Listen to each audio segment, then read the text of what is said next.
याची आवश्यकता आहे असं म्हणणार आहे.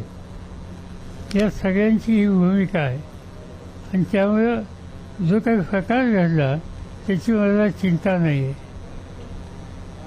आजचा दिवस संपला, उद्या सकाळी मी बाहेर पडणार आहे आणि कराडला जाऊन यशवंतराव चव्हाणांच्या समाधीचं दर्शन घेईन आणि उद्या त्याला कराडला सातारला एक दलित समाजाच्या घटकांची एक पहिला मेळावा घेणार आहे आणि त्यानंतर माझा प्रयत्न राज्यात आणि देशात जेवढं जाता येईल आणि जेवढी लोकांच्याशी संपर्क वाढवता येईल तेवढा कार्यक्रम माझ्याकडून केला जाईल आणि हीच माझी उद्याची नीती.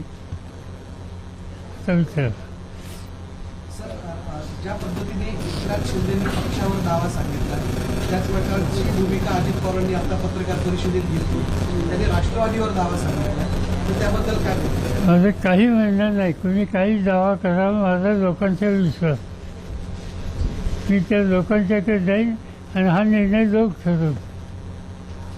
आणि गंमत अशी आहे, ज्यांना इतिहास नीट पाहिजे, राष्ट्रवादी आला कसं? राष्ट्रवादी हा पक्ष नव्हता.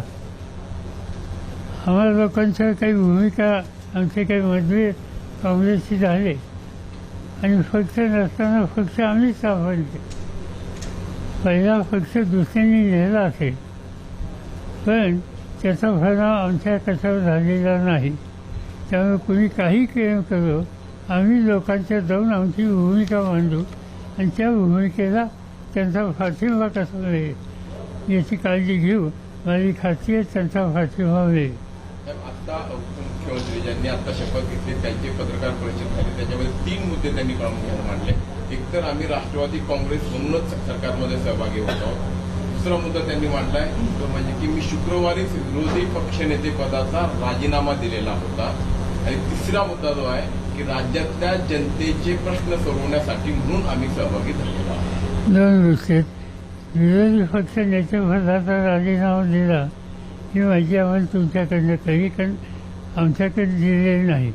कदाचित तुम्हाला राजीनामा द्यायचा असेल तर ते द्यायचं ठिकाण हे स्पीकर आहे.